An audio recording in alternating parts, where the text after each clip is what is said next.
आमीन। और ये जितने नौजवान हैं ये भी पढ़ेंगे, ये आई लव यू कहने वाले पढ़ेंगे इंशाअल्लाह। आई लव यू का क्या अर्थ है नौजवानों? आगे से पीछे तक बताओ और बुलंद आवाज से बताओ, क्या अर्थ है आई लव यू का?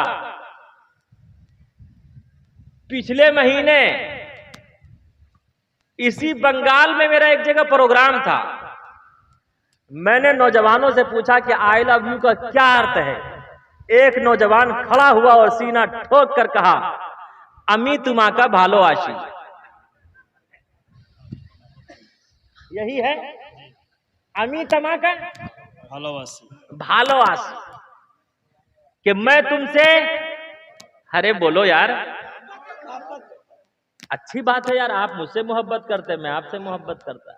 माशाअल्लाह माशाअल्लाह। मैं पंजाब गया, पंजाब के मुसलमानों से पूछा आई लव यू का क्या अर्थ है। वहां भी एक यंग खड़ा हुआ और कहा, तू आ समार मकालमी, मुझे मार दे लई चल। आई लव यू का क्या अर्थ है जल्दी बताओ नौजवानों। मैं तुमसे मोहब्बत करता हूँ, प्यार करता हूं। आई लव यू कहना कैसा है? अरे सही है या गलत? आगे से पीछे तक बोलो। आज मैं क्लियर कर देता हूं, वरना कभी ऐसा ना हो कि ये नौजवान जितने मन चले हैं कभी जूता और चप्पल खाने पर मजबूर ना हो जाएं। बताओ नौजवानों, आई लव यू अगर हम अपने बाप से कहें, I love you my father, I love you my son, I love you my daughter, I love you my mother, I love you my uncle, I love you my sister, I love you my grandfather, I love you my wife, तो बताओ सवाब मिलेगा या अजाब? अरे मोहब्बत से बुलंद आवाज से बोलो यार, बोलोगे तो बोलूंगा। सवाब मिलेगा। सवाब मिलेगा या अजाब? और अगर रास्ते में चलती हुई किसी गर्लफ्रेंड से कहो तो क्या मिलेगा? देखिए कह रहे चप्पल। हमारे मीडिया वाले साथी, अल्लाह इन तमाम लोगों पर अमृत की वर्षा फरमावे कि ये अल्हम्दुलिल्लाह अच्छी अच्छी बातें एक दूसरे तक शेयर करते हैं। अल्लाह इनके संघर्ष को, इनकी मेहनत को कबूल फरमावे, आमीन। तो सवाब मिलेगा या अजाब? और अगर रास्ते में चलती हुई किसी गर्लफ्रेंड से कोई कहे आई लव यू तो क्या मिलेगा? मिर्जा गालिब से किसी ने कहा, मिर्जा गालिब से किसी ने क्वेश्चन किया, चप्पल मुजक्कर है या मुअन्नस, चप्पल जेंट्स है या स्त्री?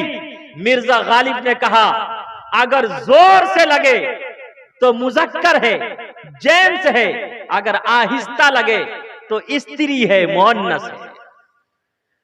बल्कि मैं यहीं पर रुककर कहता, ऐ नौजवानों, आपके दिलों पर दस्तक देता हुआ बड़े प्रेम के साथ कहता, ऐ नौजवानों, कभी भी मोहब्बत और प्रेम में आई लव यू कहकर अरे किसी गर्लफ्रेंड को अपनी वाइफ मत बनाना। इसलिए कि मोहब्बत में जो शादी करता है वो हमेशा रोता है। बल्कि इससे भी आगे बढ़कर बताऊं, अरे एक गर्लफ्रेंड ने कहा था आई लव यू बॉयफ्रेंड से, उसका नाम था आयशा नामी खातून, जिसने सबरमती नदी में कूदकर अपनी जान का नजराना पेश किया। आयशा नामी खातून ने कहा था अपने बॉयफ्रेंड से आई लव यू, आंखों आंखों में इशारे हो गए, हम तुम्हारे तुम हमारे हो गए। उसी मोहब्बत और प्यार में रिश्ता हुआ, लेकिन वो रिश्ता निभ नहीं पाया। उसने तड़प तड़प कर सबरमती नदी में कूदकर अपना दम तोड़ दिया। और आपने शबनम और सलीम का किस्सा सुना होगा कि वो शबनम शोला बन गई, सलीम उत्तवा नहीं रहा, बल्कि दोनों के लिए फांसी की सजा तजवीज की जा चुकी है। इसलिए ऐ नौजवानों, जो भी मोहब्बत और प्रेम करता है उसका यह हश्र होता है, और अगर यह हश्र नहीं होगा तो कम से कम उसकी पूरी जिंदगी जहन्नम बन जाती है, उसकी जिंदगी अजीरन हो जाती है। वो तड़प तड़प कर कश्मकश में पूरा जीवन गुजारता है। इसलिए याद रखो, हमेशा अपने वालिदैन, अपने पेरेंट्स, अपने रिश्तेदारों के मशवरे से ही निकाह करना। उस निकाह में अल्लाह रब्बुल इज्जत वल जलाल रहमत व बरकत का नुज़ूल फरमाता है। कभी भी आई लव यू कह के मोहब्बत में किसी भी गर्लफ्रेंड को वाइफ मत बनाना। मैं अपनी खवातीन से भी कहता कि किसी को भी बॉयफ्रेंड बनाकर अपना हस्बैंड मत बनाना, वरना ये इज्जत को नोचेंगे, इज्जत को तार तार करेंगे, फिर बेयारो मददगार छोड़ देंगे। उस वक्त तुम्हारा कोई पुरसाने हाल नहीं होगा। आज का नौजवान ये वादा करे कि इंशाल्लाह 420 नहीं करेंगे, अब आई लव यू नहीं कहेंगे इंशाल्लाह। दोनों हाथ उठाकर वादा करें नौजवान। है देखिए बेचारे बूढ़े मियाँ को भी हाथ उठाने पे मजबूर कर दिया।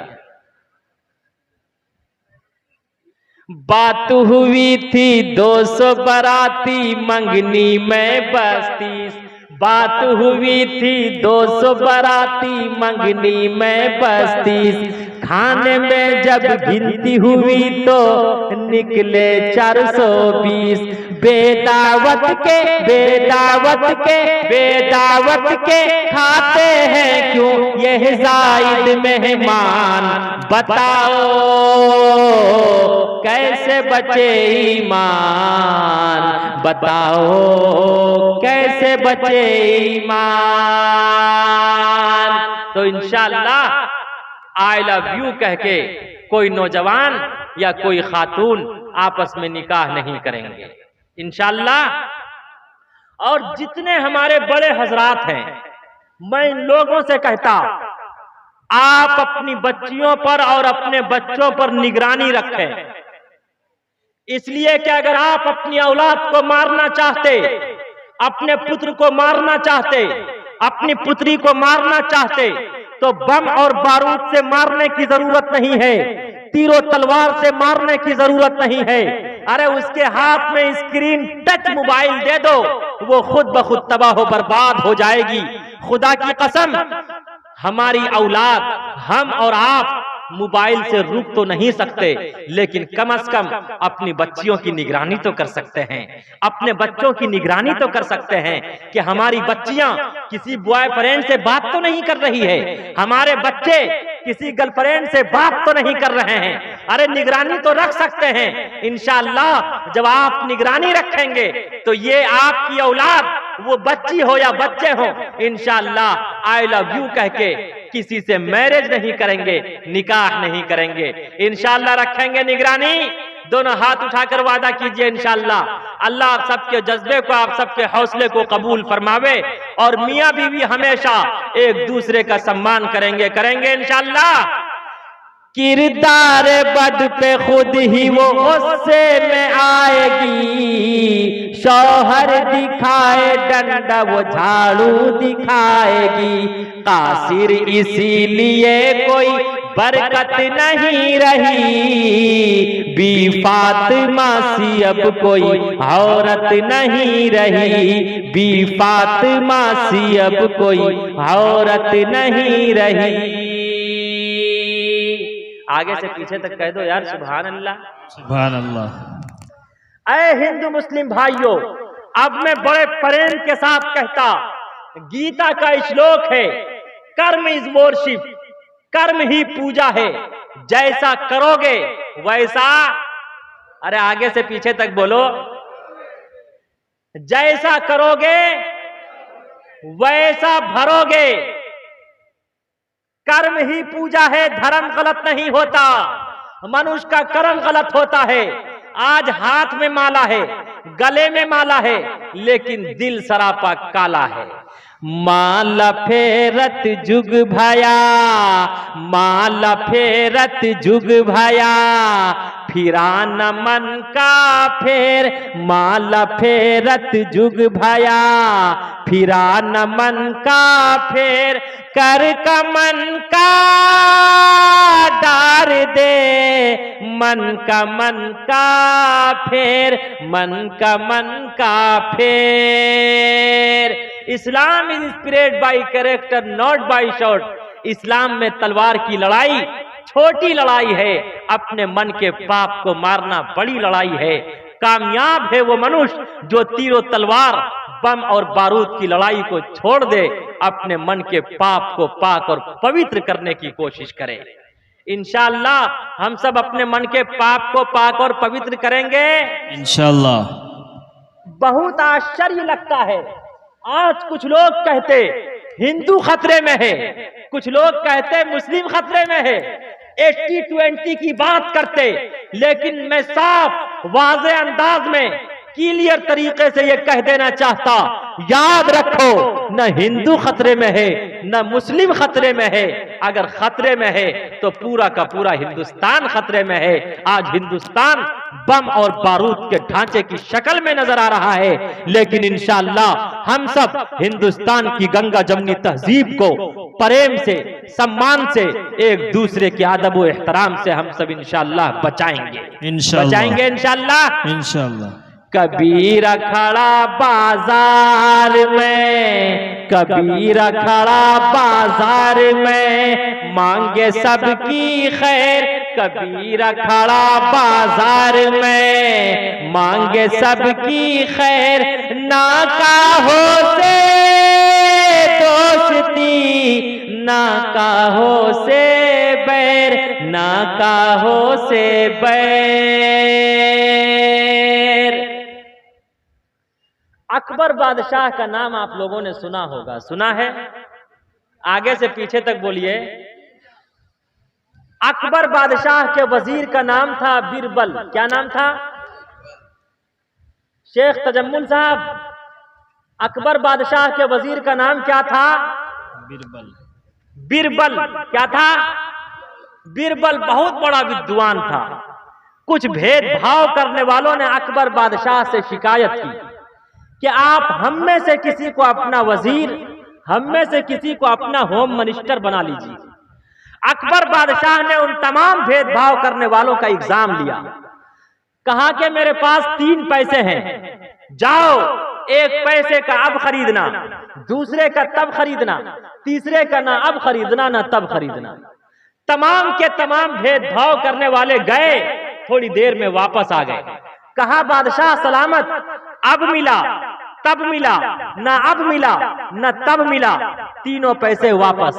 उसके बाद अकबर बादशाह ने बीरबल को बुलाया और कहा कि बीरबल कम हियर, इधर आ, देख ये 3 पैसे हैं, जा 1 पैसे का अब खरीदना, दूसरे का तब खरीदना, तीसरे का ना अब खरीदना न तब खरीदना। बीरबल तमाम भेदभाव करने वाले को अपने साथ लेकर जाता है। देखता क्या है, सुबह सवेरे एक जलेबी की दुकान है, 1 पैसे की गर्म और ताजी जलेबी खरीद ली। जलेबी उस वक्त खाने के काबिल न थी, उसे थैली में कर लिया। जब चंद कदम और आगे बढ़ा तो देखता क्या है, एक बुढ़िया अपने हाथ में भिक्षा पात्र लेकर ईश्वर और परमात्मा के नाम पर क्वेश्चन कर रही है। ओम भूर्भुवः स्वः तत्सवितुर्वरेण्यं भर्गो देवस्य धीमहि धियो यो नः प्रचोदयात्। वो ईश्वर और परमात्मा के नाम पर क्वेश्चन कर रही है कोई ईश्वर और परमात्मा के नाम पर दान करने वाला? दूसरा पैसा उस बुढ़िया को दान कर दिया।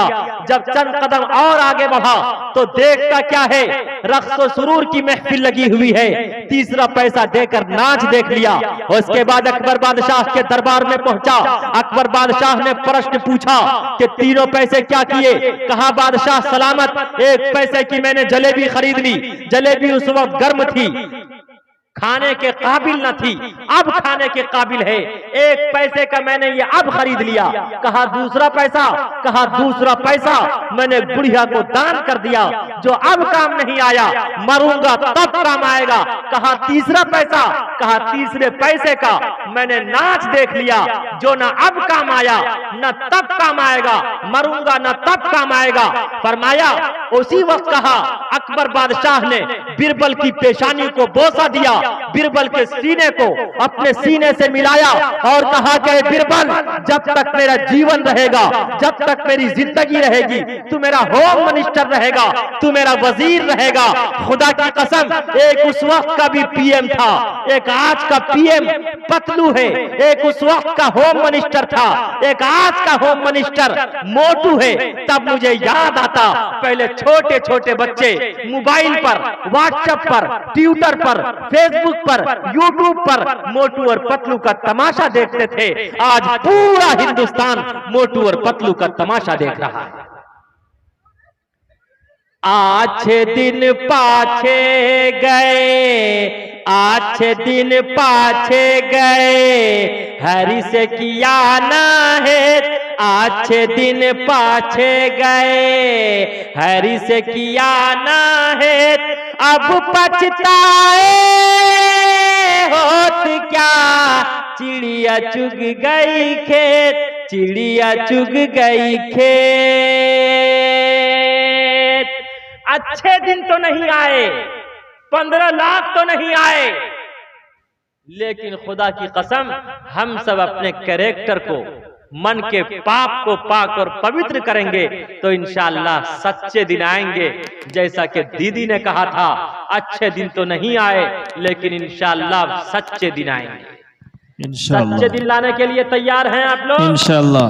दोनों हाथ उठाकर वादा कीजिए। और ऐ मुसलमानों, में यहीं पर रुककर आपके दिल पर दस्तक देता हुआ कहता, हुकूमत आती है जाने के लिए, तिलकल अय्याम नुदाविलुहा बैनन नास, ये शब व रोज अल्लाह के तसर्रुफ में है। अल्लाह जब चाहता है इसे फेर देता है, जब चाहता है किसी को अमीर बना देता है, जब चाहता है किसी को गरीब बना देता है, जब चाहता है लाख को खाक कर देता है, जब चाहता है खाक को लाख कर देता है, और जब चाहता है लाख को खाक कर दिया करता, खाक को लाख कर दिया करता। जब चाहता है किसी के हाथ में कासे गदाई देकर भीख मांगने पर मजबूर कर देता है। ये शबो रोज अल्लाह के तसर्रुफ में है। अल्लाह जब चाहता है इसे फेर देता है।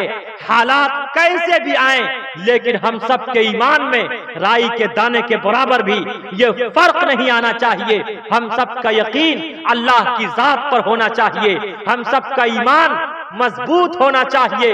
हम सब का ये यकीन होना चाहिए कि खुदा की कसम, अल्लाह के हुक्म, अल्लाह के आदेश के बगैर पेड़ का एक पत्ता भी हिल नहीं सकता।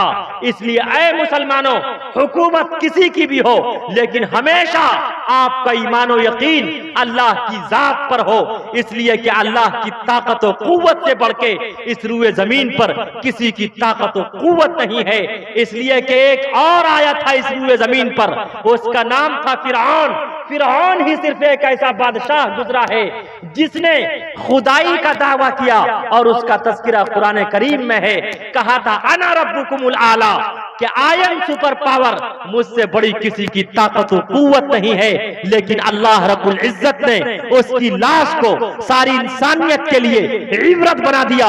न जमीन ने उसकी लाश को कबूल किया, न आसमान ने कबूल किया, न आग ने कबूल किया, न हवाओं ने कबूल किया, न फिजाओं ने कबूल किया। आज भी उसकी लाश सारी इंसानियत के लिए इबरत है। और आपने नमरूद का नाम सुना होगा, नमरूद का नाम सुना है? नमरूद ने बहुत अमरूद खाया था।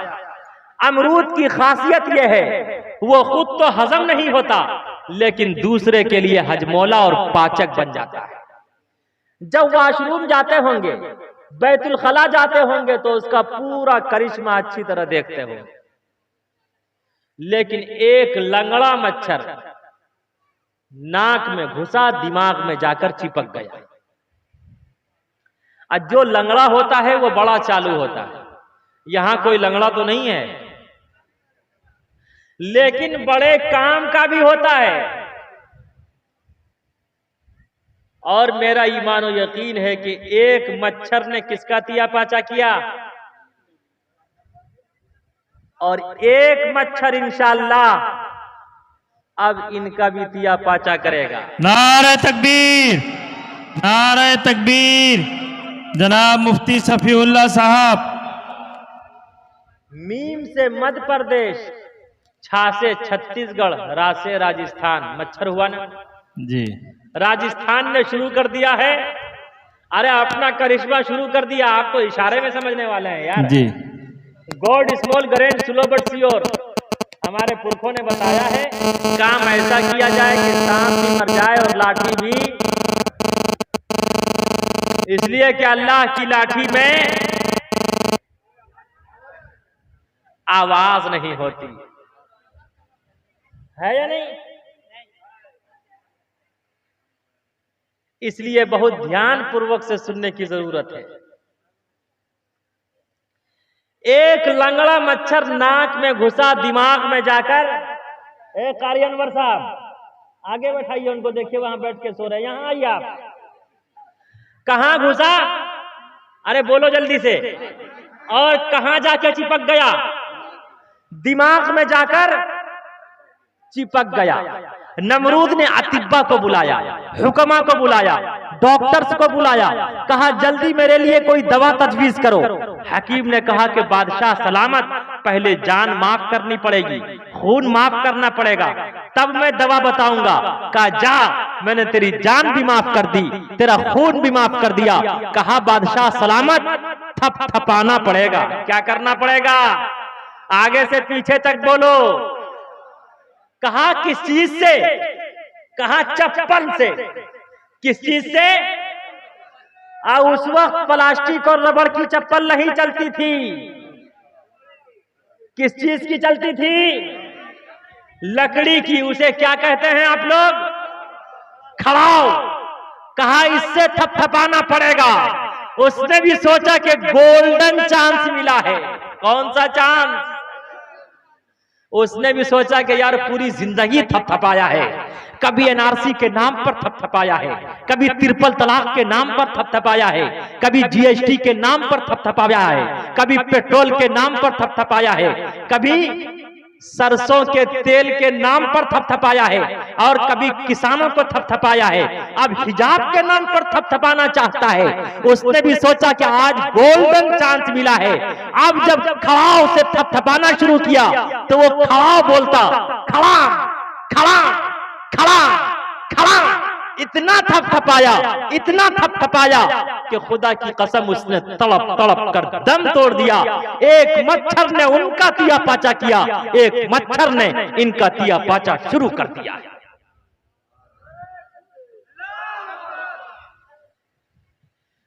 फिरौन हामान ने अपना सिक्का खूब जमाया था। फिरौन हामान ने अपना सिक्का खूब जमाया था। रुस्तम और सोहराब ने अपना दमखम खूब दिखाया था। रुस्तम और सोहराब ने अपना दमखम खूब दिखाया था। बनवाई शद्दाद ने जन्नत फिर भी देख न पाया था। बनवाई शद्दाद ने जन्नत फिर भी देख न पाया था। आज कहाँ सुल्तानी है, आज कहाँ सुल्तानी है, उनकी सिर्फ कहानी है। पूरब पश्चिम उत्तर दक्षिण क्या खुशकी क्या पानी है। सिर्फ खुदा की जात रहेगी, सारी दुनिया पानी है, सारी दुनिया पानी है। ऐ मुसलमानों, आज जरूरत है कि हम सब का ईमान और यकीन अल्लाह की जात पर हो, कि हम कुरान के बगैर जिंदा नहीं रहेंगे, हम अजान के बगैर जिंदा नहीं रहेंगे, हम मस्जिद के बगैर जिंदा नहीं रहेंगे, हम मदारिस के बगैर जिंदा नहीं रहेंगे, हम उलमा के बगैर जिंदा नहीं रहेंगे, हम बीवी बाल बच्चों के बगैर जिंदा नहीं रहेंगे, हम हिंदुस्तान की गंगा जमनी तहजीब के बगैर जिंदा नहीं रहेंगे। और हिंदुस्तान का मूल मंत्र भी है हिंदू मुस्लिम सिख ईसाई आपस में सब भाई भाई। इसलिए हम सब हिंदू मुस्लिम भाई आपस में प्यार और मोहब्बत के बगैर भी जिंदा और याद रखो मुसलमानों, आग कभी आग से नहीं बुझती। आग हमेशा किससे बुझती है? पानी से, वाटर से। नफरत कभी नफरत से खत्म नहीं होगी। नफरत हमेशा किससे खत्म होगी? आगे से पीछे बोलो। भेदभाव हमेशा किससे खत्म होगा? प्रेम से, प्यार से। जिस तरह आग कभी आग से खत्म नहीं होगी, पानी कभी पानी से खत्म नहीं होगा। आग हमेशा पानी से बुझेगा, नफरत हमेशा मोहब्बत से खत्म होगी, भेदभाव हमेशा मोहब्बत और प्रेम से खत्म होगा। आज ये वादा करें, इंशाअल्लाह हम हिंदुस्तान की गंगा जमनी तहजीब को अपने प्रेम से, एक दूसरे के सम्मान से इंशाअल्लाह बचाएंगे इंशाअल्लाह। दोनों हाथ उठाकर वादा कीजिए। अल्लाह आप सबके जज्बे को, आप सबकी मोहब्बत को कबूल फरमावे। लेकिन हम सबके ईमान में कभी कोई तजल्जुल नहीं आना चाहिए। हम सबके कुरान पर कोई तजल्जुल नहीं आना चाहिए। हमारा ईमान अल्लाह की जात पर है और हम सब काली कमली वाले मुस्तफा मुहम्मदुर रसूलुल्लाह सल्लल्लाहु अलैहि वसल्लम के आइडियल को अपनाने वाले हैं। और बहुत ध्यान से सुनने की जरूरत है। मैं आखिरी बात आपको बता रहा हूं, इंशाअल्लाह आपका ईमान ताजा हो जाएगा। पहले लॉकडाउन से पहले, फर्स्ट लॉकडाउन से पहले आसाम में मेरा प्रोग्राम था। जब मैं स्पीच से फारिग हुआ तो कुछ भेदभाव करने वालों ने, कुछ हिंदू भाई ने, कुछ क्रिश्चियन भाई मेरे पास आए। ये पंखा बंद कर दीजिए, तो ये फैन बंद कर दो। हाँ, या उधर घुमा लीजिए। तो बहुत ध्यान पूर्वक से सुनने की जरूरत है। आप सबका ईमान इंशाअल्लाह ताजा हो जाएगा। सुनने के लिए तैयार हैं? दोनों हाथ उठा के बताइए। है वाह, माशाअल्लाह। तो फर्स्ट लॉकडाउन से पहले आसाम में मेरा प्रोग्राम था। जब मैं स्पीच से फारिग हुआ तो कुछ हिंदू भाई और क्रिश्चियन भाई मेरे करीब आए, आकर कहने लगे कि गुरुजी आपकी सारी बातें मुझे बहुत अच्छी लगी, लेकिन एक बात आपकी मुझे पसंद नहीं आई, मैं उसे स्वीकार नहीं करता।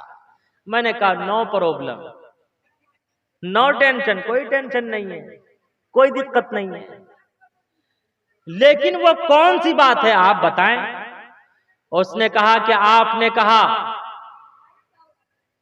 ओनली प्रोफेट मुहम्मदुर रसूलुल्लाह की सीरत, सिर्फ काली कमली वाले मुस्तफा सल्लल्लाहु अलैहि वसल्लम की सीरत सारी इंसानियत के लिए आइडियल और नमूना है, मैं इसे स्वीकार नहीं करता। उसने कहा कि क्या ईसा यसूह की सीरत सारी इंसानियत के लिए आइडियल और नमूना नहीं है? ईसा यसूह समझते हैं? ईसा मसीह, ईसा अलैहिस्सलाम। उसने कहा क्या ईसा अलैहिस्सलातु वस्सलाम की सीरत सारी इंसानियत के लिए आइडियल और नमूना नहीं है? मैंने कहा अगर है तो आप ये बताइए कि ईसा अलैहिस्सलातु वस्सलाम ने निकाह कैसे किया, शादी कैसे की, विवाह कैसे किया, अपने पुत्र और पुत्रियों को शिक्षा और ज्ञान कैसे प्राप्त करवाया? उसने कहा ईसा अलैहिस्सलाम ने निकाह तो नहीं किया। जब निकाह नहीं किया तो औलाद कहां से आएगी? मैंने कहा सुनो, 33 वर्ष की उम्र में ईसा अलैहिस्सलातु वस्सलाम को धरती से आकाश पर उठा लिया गया। कहां? जमीन से आसमान पर उठा लिया गया। फिर इमाम मेहदी के जमाने में बैतुल मक़दिस की मीनार पर ईसा अलैहिस्सलाम का दोबारा नुज़ूल होगा और ईसा अलैहिस्सलाम उलमाए देवबंद की तलवार से दज्जाल को कत्ल करेंगे और ईसा अलैहिस्सलाम के उस वक्त 2 निकाह होंगे। कितने निकाह होंगे? कारी साहब कितने निकाह होंगे? 2 निकाह होंगे। उनका निकाह पढ़ाने वाला काजी उम्मते मुहम्मदिया का काजी होगा। ईसा अलैहिस्सलाम के निकाह के गवाह उम्मत मुहम्मदिया के अफराद होंगे और ईसा अलैहिस्सलाम का निकाह जिस खातून से होगा वो काली कमली वाले मुस्तफ़ा सल्लल्लाहु अलैहि वसल्लम पर ईमान लाने वाली होगी। तो मैंने कहा खुद ईसा अलैहिस्सलाम की जिंदगी उस वक्त तक कामिल व अकमल नहीं होगी जब तक कि वो आप अलैहिस्सलाम के आइडियल को ना अपना ले।